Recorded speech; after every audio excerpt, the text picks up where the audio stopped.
What's going on, everybody? I'm Dawain. This is Coach Jeff, and we are in the studio. And man, every time we get in the studio, we try to take advantage of the time and the space.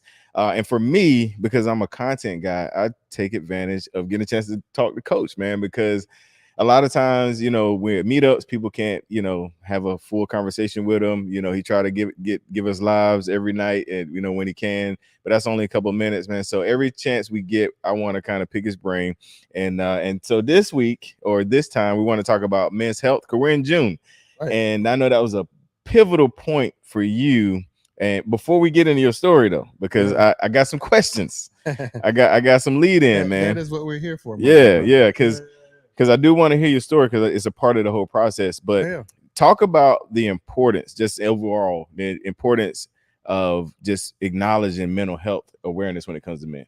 Yeah, I think people talk about this, and it's just true. A lot of men, there's a stigma behind, admitting that Mhm. you struggle mentally, and there are challenges when it comes to mental health and just life.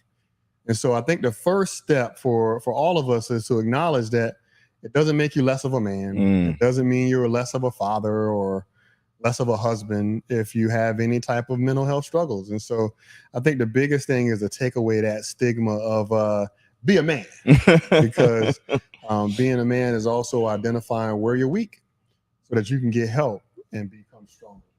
Yeah. And I think that's just something that was passed down because, I remember as a kid, like I never saw my dad be emotional. You know what I Yeah, mean? Like I never saw yeah, that. And I yeah. always joke with him because he cried more now than he did.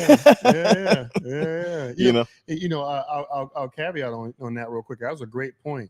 Same for me, and I've Hmm. noticed that in a lot of men in my life that they don't show emotions until later on in life when they don't feel the need to keep that facade of I'm a stonewall, I'm Hmm. cold blooded, Hmm. I don't shed a tear for nothing, I don't even laugh, everything is serious, and you see them having a little bit more fun as they age Hmm.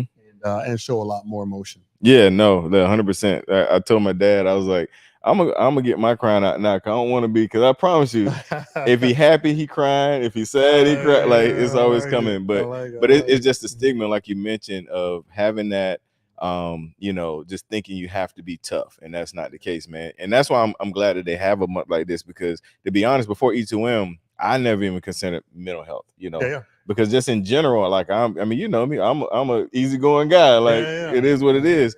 But just understanding the importance of it and having the right mentality when it comes to just life, man. So segue in a little bit into just mental health and physical health. How do those two right, things right, play right, right, together? right.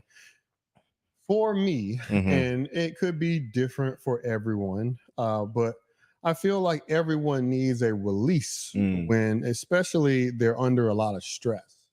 I feel like you can make the analogy that stress is like being in a pressure cooker. If you don't let that steam off, you're gonna build Mm. up that pressure and you're gonna explode. And so for me, I wanted to find healthy ways to let that hit that release button and let the steam out, because a lot of us find unhealthy ways. Mm-hmm. Mm-hmm. And we don't even realize that those unhealthy behaviors are attributed to stress, anxiety, depression. That could be boredom eating, anxiety eating, stress eating. It could be alcohol or other addictions, many addictions associated with not addressing the root cause and the root problem that's causing you to stress, anxiety, or depression. And so for me, I feel like a strong body, Mm-hmm. right, gives you more resiliency because you're almost having that release button when you're doing a workout, because nothing else is important during that time but that workout. Mm-hmm. So you give your brain, your mind, a time to pause and focus on something in the present. Like, I'm not thinking about bills. I'm not thinking about kids. I'm not thinking about, not to say you're not thinking about those things, but you can clear your mind for that 15, 20, 30 minutes, an hour, whatever your workout consists of. You can clear your mind for that time frame and focus on something other than the things that are causing you stress, anxiety, or depression. And so for me, I feel like sometimes that reset, being able to hit that reset button or take that pause, allows you to come out of that workout with a clearer mindset to have a better opportunity to see your problems Mm. and find ways to solve them. Absolutely, man. I can definitely attest to that. When it comes to, you know, that workout, man, because when you're in that workout, like you said, you're zoned in, you get a chance to kind of break away from the monotony of what's going on. So just to dig in a little bit, man, because you mentioned it a lot, man. You several deployments, high stress job. It's even in your bio, that you turned to fitness, and you kind of alluded to it, man. So just talk about that aspect of your journey, like discovering that release, as a soldier. Yeah, yeah. I wasn't always into working out. Even when I was in, I know, right? Shot. Breaking news. Hey, look, that should be the clickbait. Right. But no. So even when I was in college and all my collegiate, track team members, I was a NCAA track champion, all that kind of stuff. So I was doing those things without even having any kind of strict work ethic in the gym and working out like I should. So I wasn't really into working out. I was just skinny because it was by nature, because of my genetics. And so I was training for some military training. I was getting ready for some military schools, and I had to train up and work out and be as strong as I could be for those schools. And so during that time, I was still working, my military job, still being a leader.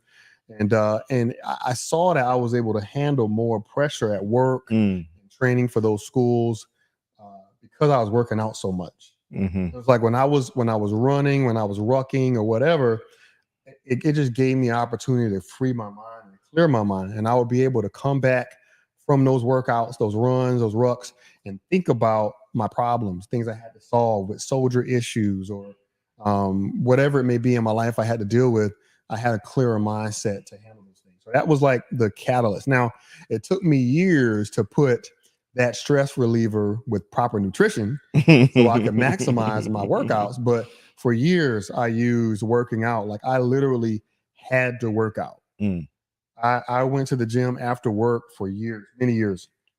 So I would get off around 7 o'clock at night because sometimes Army jobs demand a lot. Right. And so I would get off around 7 o'clock, go home, eat some dinner, and I would go to Planet Fitness. All right. You don't need to hide Right. gyms. So Right. kickback Planet Fitness. Right. But I would go to Planet Fitness and work out because it was staying open 24 hours at that time. Yep.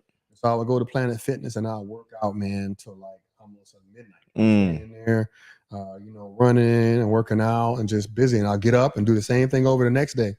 And so, like I said, my nutrition was bad because I literally go to get fast food right when you leave and fast food on the way out, but or go home and eat some snacks before bed. Right. So my nutrition was terrible, but my workouts were very intense. And so I almost needed that at a point in my life where, and I'll just be straight up and transparent. Alcoholism, a lot of people in my family have, suffer from alcoholism. So I'm always afraid of using alcohol related to stress or depression or anything like that. I don't want to go down that slippery slope and let alcohol be a means to solve a problem, because I know that there's that potential of it could ruin my life. So for me, I just knew that if I wasn't working out, I didn't have some type of positive release, right, that there was that potential for something negative. So what you're saying is Franklin Saint should have went to the gym instead of took that shot. You remember that? Yeah, he should. Hey, look, then he would be truly what he's a Gucci model or right.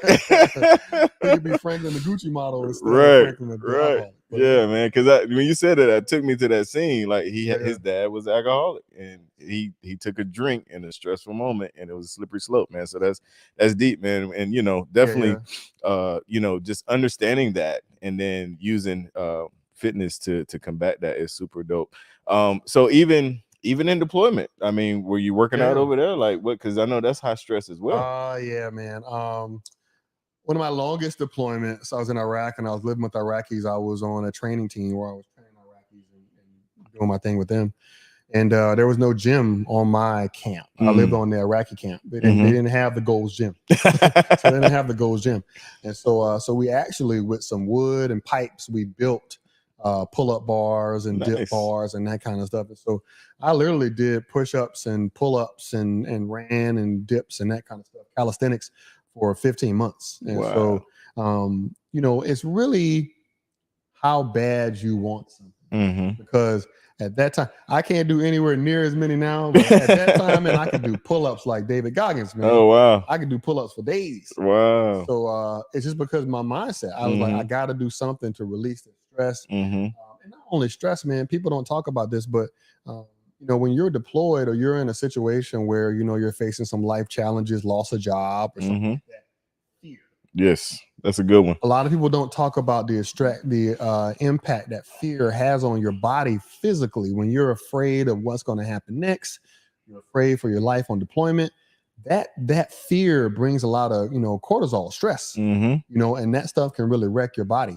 And so for me, I wanted to conquer those fears of like, man, a friend of mine passed away in combat, a couple of towns away or on a mission.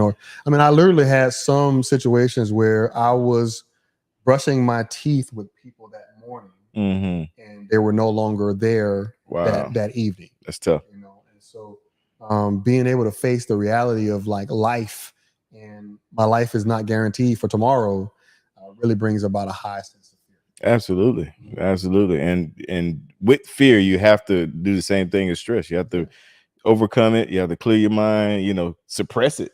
Facts. A lot of times you have to suppress fear to keep going. I remember Miss Karen, I always bring this up, when she was learning to swim. She was like doing this despite of fear. Like, I was scared, but I'm still gonna do this thing. Exactly. And I'm sure there was plenty of times you had to do that too. No, man.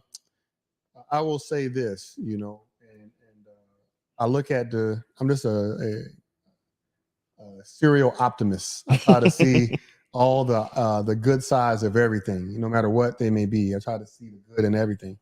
And so for me, facing death or facing the fear of death or having to deal with anxiety, doing those deployments and whatnot, those occurrences in my life, it gave me almost a bulletproof mindset once I made it through those things.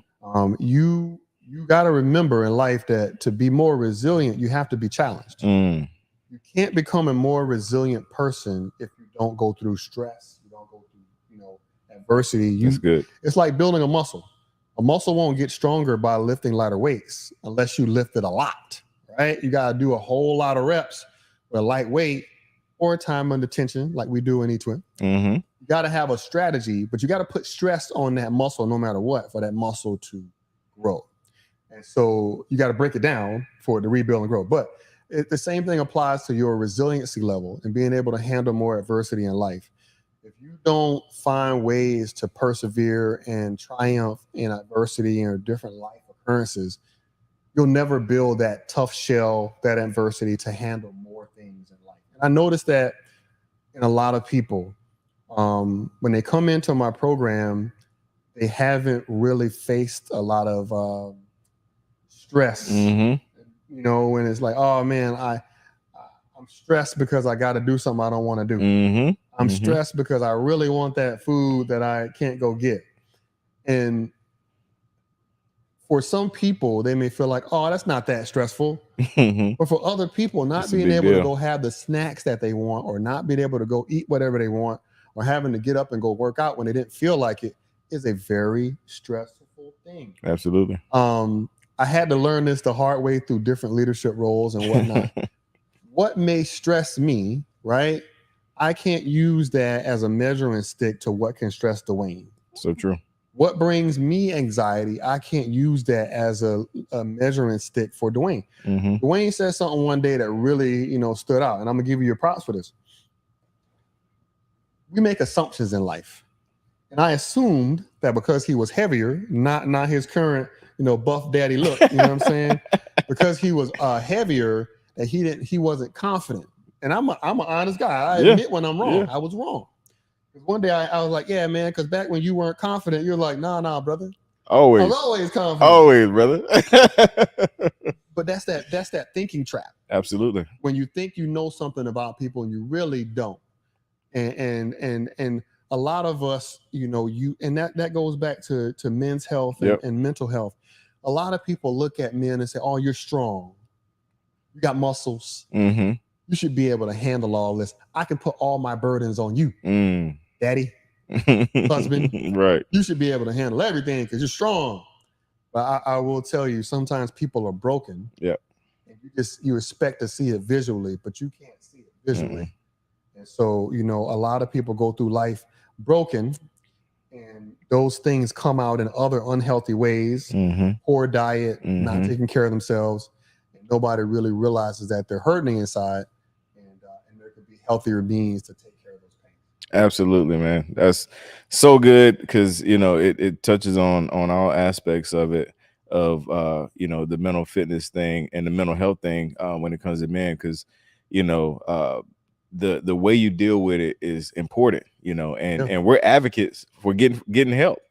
Facts. We're at, like, we have mental health coaches in our program, and we're advocates for talking to somebody, because I think that's where the boat gets missed a lot of times. Facts. We'll acknowledge, mental health month, but how many guys that need to be talking to somebody, need to be working through those issues or those childhood traumas, or you know what I mean? Like, so talk about that, man. Like just our view on that and how we're super advocates for it. Man,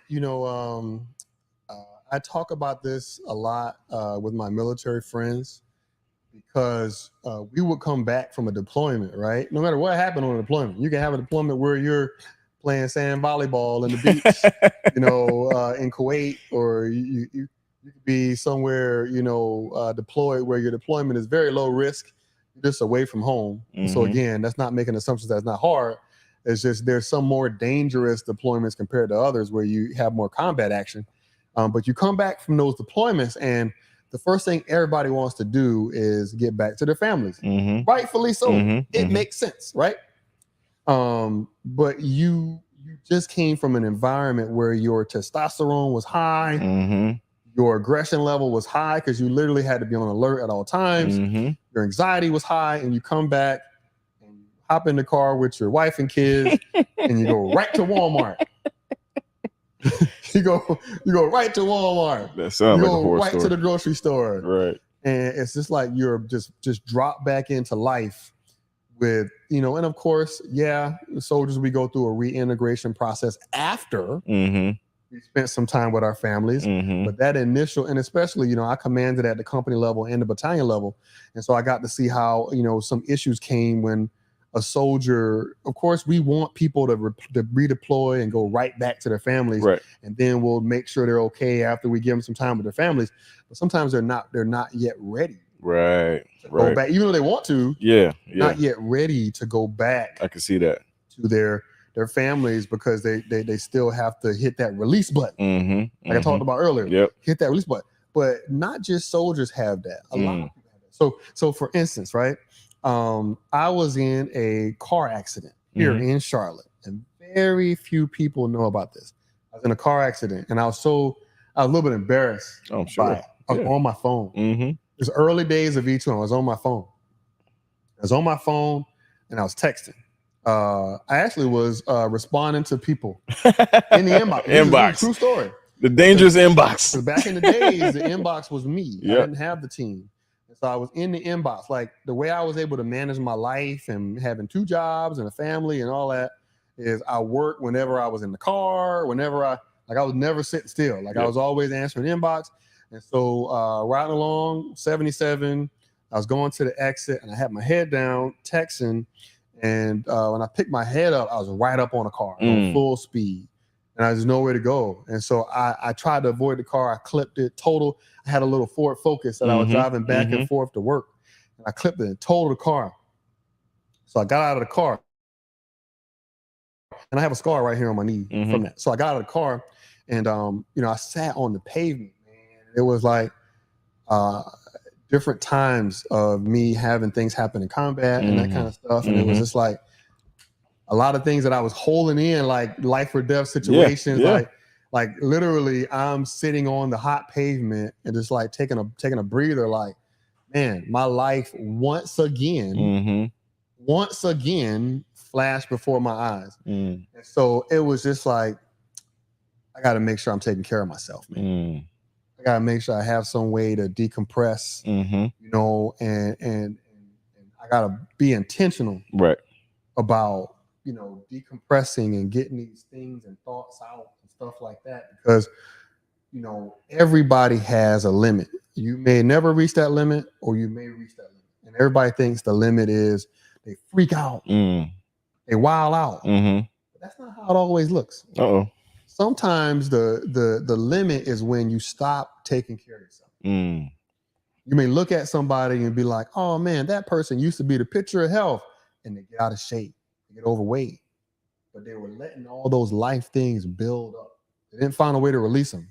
So all those things kept building up. And the signs are there, but people look for the sign to be a nervous breakdown. Right. An anxiety attack. A freak out. But it could be less interest in your spouse. Less interest in doing the hobbies you used to do. Less interest in going to places you used to go. Less interest in taking care of your personal appearance. All those things could mean somebody who was doing fine, those things that happen in life piled on, and they actually exceeded that limit. And somebody should check on them. And me and Dawain, we talked about this, and I don't think he understood what I was doing when I was doing it. I know you're going. After the fact, he understood.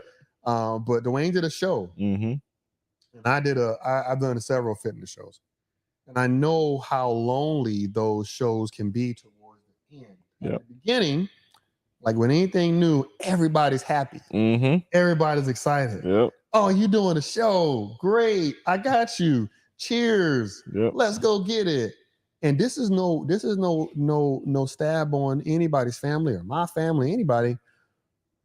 But it gets old. It does.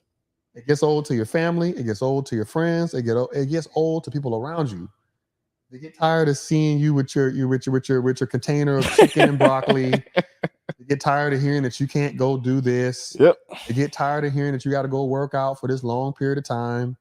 They get tired of you having to go to sleep when they want to stay up and have a good time, but you got to rest so you can recover. And so it becomes very lonely. You doubt yourself, and you feel like, man, should I even be doing this? Like, what's it worth? Should I be doing it? Should I even try for this? And I know how lonely it can get because you got two choices. And this happens a lot in life. Choice one, screw this, quit. And then you live with the pain and regret. Those people around you don't have to live with that pain and regret. They don't have to live with that pain and regret. You have to live with that pain and regret. Or you decide that you will take that journey alone. And when you take it alone, a lot of people are not going to come check on you.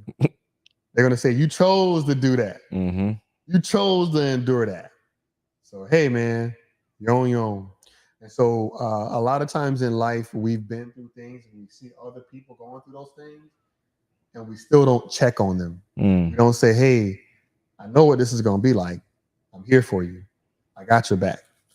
And that doesn't apply to just bodybuilding shows. That applies to somebody who loses a job. That applies to somebody who goes through a divorce. That applies to somebody who does something positive, like your child just graduated high school. To a father, and I'm already thinking about this right now. It's years away, 15 years away. I'm already thinking about not being able to control my daughter's environment. When she goes off to college and I can't be there to make sure you put your hands on my little girl, boy, it's going to be a couple of hands coming at you. I'm not there. You know what I'm saying? So I'm going to have to release her to be an adult and trust that people around her are going to keep her safe. She's going to be able to keep herself safe. And so even positive things sometimes can bring anxiety or bring stress. And nobody says, they say, hey, congratulations, Dawain, your son just graduated. Good stuff. Congratulations, your daughter just graduated. Good stuff. But they don't know that you put them in a car and you say, hey, go on to college or go on to wherever your first job will be and life will be great. No, you'll be worried about if they're being treated right. Exactly. Safe, if everything is okay. And having somebody that's been through that knows about that, saying, hey, man, this is how I handle it. I made a schedule that I was going to go check on him or check on her. Even though they're adults, I'm going to go check on them. I'm going to call them once a week and tell them, I want to know what's going on with your life. You're an adult now, so you can tell me what's going on and be real with me. But there's so many ways that we could be good accountability partners and good friends to each other, especially men to men. Absolutely. Because we know what it feels like to not have anybody to talk to. You don't have anybody you can confide in, to talk to. And a lot of people do those things through religious groups Yep. in their churches and whatnot. But there's so many people that don't have any outlet like that. So true. So true, man. So as we get ready to wrap it up, man, we talked about the military aspect, but now you're in your new chapter, man. You're an entrepreneur, which also brings stress. You know what I'm saying? You know what I'm saying? I might know a little bit about this one. You know what I'm saying? But no, I mean, so just real quick as we get ready to close out, man. I mean, would you say the same principles apply for entrepreneur, because it's similar? Like it's a different battlefield. But go ahead. I know the answer, but I'm just trying to get you to say it. I've never talked about this topic, and we may go a little long, but it's important. Do it, man. I hope that even my team watches this, because it's real. Heavy is the head that wears the crown. The crown looks beautiful. Mm-hmm. It shines, sparkles. It looks great. But until you put the crown on, you don't know how heavy it is. Yep. And a lot of people don't check on the person wearing the crown, because you have the crown. You have the crown. But they don't understand the responsibilities that come with that crown. You got to figure it out. You got to solve it. Nobody checks on you. And the thing about it is, like, when somebody checks on me, I appreciate it. Mm-hmm. If Dawain says, hey, boss, and we say it jokingly, I don't make this man call me boss. He says it in an endearing fashion. Absolutely. I never once in my life told him to call me boss. Nope. Have I? Nope. Never once in my life. Nope. And so there's some benefits in things like that. When people assume you're the guy with the crown, you're strong, you can handle it all. Mm-hmm. You can handle every problem. I don't got to worry about that guy. I don't got to check on him. I don't got to make sure he got lunch. I don't got to make sure he had water. I don't got to make sure he had a good day, because he's got the crown. He's the entrepreneur. He's the boss. But I'm here to tell you, man, if you have somebody, especially if you have a spouse that's an entrepreneur, if you work for a small business where there's one entrepreneur kind of holding the glue together, that person has you as one of their responsibilities. They make sure you're good. It's important. Even if it's a small thing, make sure they're good too. Because a lot of us entrepreneurs, we walk around with the burden of making sure that our team, like for me, I don't care about, the first thing I care about is my family. After that, material things, nice to have, but most importantly, I want to make sure that Dawain has a job. The rest of my team, they have a job, because I feel responsible to them. It may be my military service, how long I served. Every soldier was my soldier. I still care about them to today. So anybody on my team, I care about them. And when you're carrying the burden of entrepreneurship, people are not going to often check on you. It's not going to happen. But at the same time, and this is for all my entrepreneurs out there, at the same time, you have a responsibility to not just wait for somebody to check on you. That's good. You have to check on yourself and realize when you're not happy. Mm-hmm. You got to check on yourself and know when that stress level is really high. You got to check on yourself when you lose the love for what you were passionate about to become an entrepreneur in the first place. So whether that be going to counseling, whether that be working out, whether that be finding a positive hobby, you have to take into your hands the responsibility of your mental health, because the rest of the team may not understand the pressure that you're under. But if you don't take care of yourself, you not only fail yourself, but you fail them too. Leadership is a privilege. Leadership is an honor. And to make sure you can take care of yourself to be the best leader you can be, take care of your mental health. That'll end it right there, boss. No doubt, my guy. No doubt. Nah, that's super dope, man.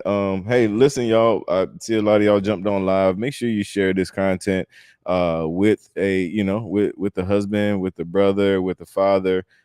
because mental health, it don't end in June. We always want to continue to talk about it. We want to make sure that we provide just some insight. We've heard personal stories, we heard tips, tricks, and just ways that mental health can actually help you on a daily basis. So if you're not subscribed already, hit that subscribe button. And till next time, man, we Hold got on, it. wait. Oh, what? I Okay. can't end it yet, All man. right, what we I got? can't end it yet, man.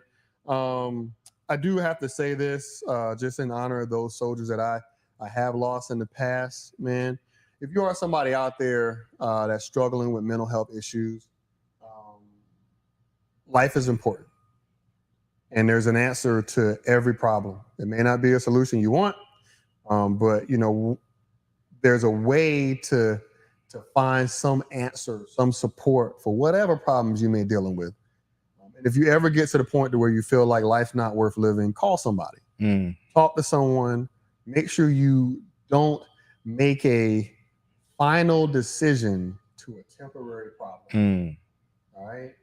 I would always pull my soldiers aside and tell them, because if you've ever lost anybody due to suicide, you understand how you rack your brain trying to figure out if there's something you could have said, some kind of help you could have offered. And the answer many times is no. But you always carry that burden of, what if I would have called that day, or checked on him that day, or asked him if he was okay. So I will tell you, if you ever get to that point, make sure you call the person that's closest to you, that cares about you the most, and let them know how you feel. Absolutely. Perfect. Glad you threw that in there, man. So we appreciate y'all, man. Till next time, we're out of here. Peace.